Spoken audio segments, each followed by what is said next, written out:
Hi, class. My novel I was reading for my presentation is a novel called Bestseller called Blackwood's Blue Sky by author Eowyn Ivey. It's notable to say that this is her third effort, her third book, published book under that name. She gained prominence in, I think, little under 10 years ago when she was author of the finalist for Pulitzer Prize, Snow Child, The Snow Child. It was a finalist for the Pulitzer Prize, and it made it that far. And that one was also about Alaskan terrain and wilderness and kind of the draw of the wild. So this book maybe is slightly different. I didn't read the first book obviously, but the Blackwood's Blue Sky is about it's a magical realism effort, and it has the allure of witches, bears, drunks, kind of small dive bars. Um,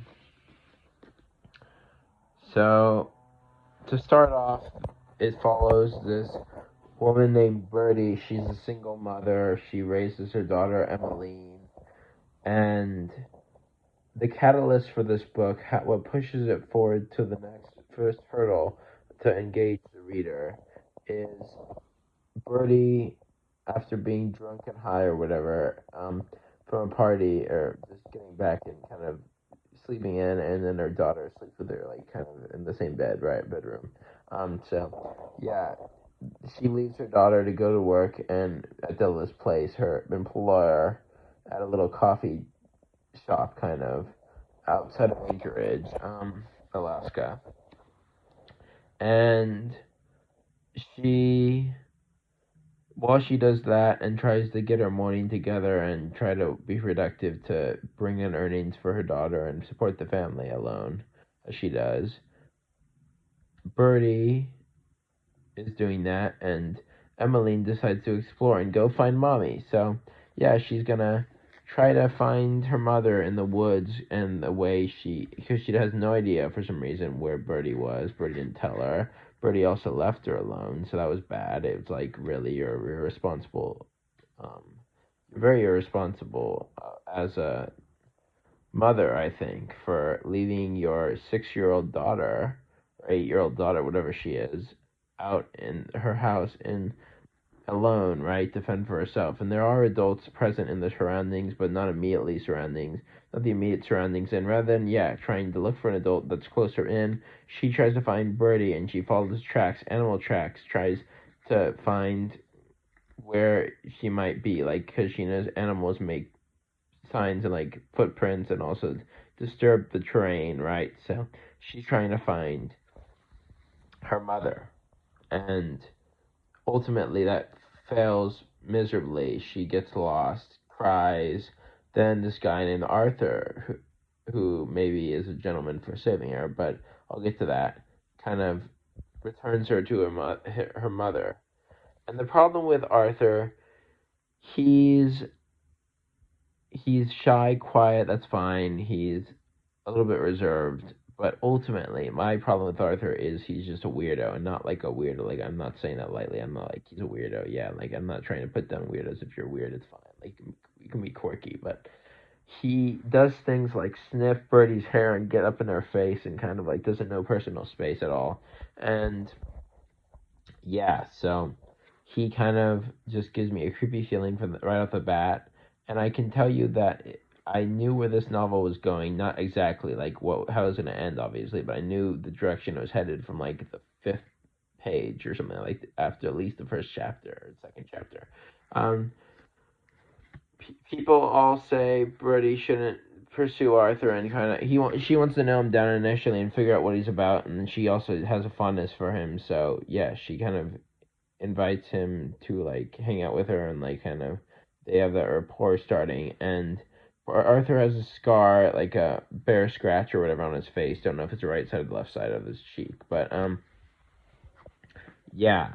So he he is just a weirdo because he doesn't know personal space, and maybe he's just grown up that way. But he also like sniffs her and like kind of sniffs her hair and like inappropriately, and like is kind of just weird.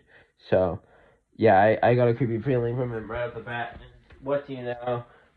When they actually get together, and even though Della and everyone around says, don't engage Arthur, don't try to bond with Arthur, don't live with Arthur, she does anyway, because she is just not a thinker in that case, and especially jeopardizing her little child, which I guess if you thought he was going to save your child initially, she is going to save your child initially, or he's going to save your child initially when, like, the first scene. But yeah, she has misplaced trust, and he becomes a bear because he's cursed, and he mauls her face, and yeah, so that's bad. He just kind of ends with, yeah, you can imagine that as a poor ending, and then what a poor Emmeline who's left alone, kind of, and then the rangers kind of take her and kind of put her in child protective services or whatever. So, yeah, that is kind of the synopsis for the book. I would say the real draw to this book is the wilderness aspect, the Alaskan wilderness, the kind of rough terrain, the outdoorsy sort of thing, like the adventurously willing attitude that this book takes. It explores themes of curiosity, romance, intimacy, mystery, kind of idealism, misplaced idealism, and yeah, just trust, definitely trust. So that is why it's maybe so appealing. It has like all these things going for it, and it's kind of like Hemingway in that sense of like outdoorsy and rough terrain, but it's not Hemingway language exactly, because I think she just isn't as much of a master at the language, and that's kind of a tough call anyway to be better than Hemingway or like some of those old school authors in the 1920s or 30s. So yeah, but or even like Morrison in the 80s or whatever, like Toni Morrison or any of those. Like you have to be really pretty good to be at that level. So yeah,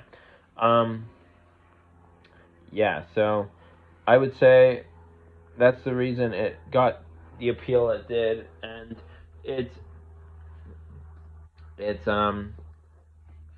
yeah, just a kind of interesting book to start off with if you're trying to get in the magical realism genre. I don't know how many copies sold because it was so new. It was February 2025 published. So yeah, I don't have much information on that, but I can tell you it's on the reading list.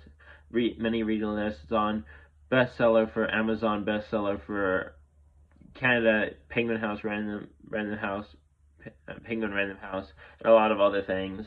And I would say it is a book you should consider if you are looking in that genre, and especially mystery and stuff. And what I found fun about this book, or what I kind of drew me into this book, was the fact that it is that first the title, Blackwood's Blue Sky. That's such a poetic title, right? And the illustration made me curious because I've later learned that this bear is meant to symbolize Arthur, and this little girl over here is Emmeline. You can see.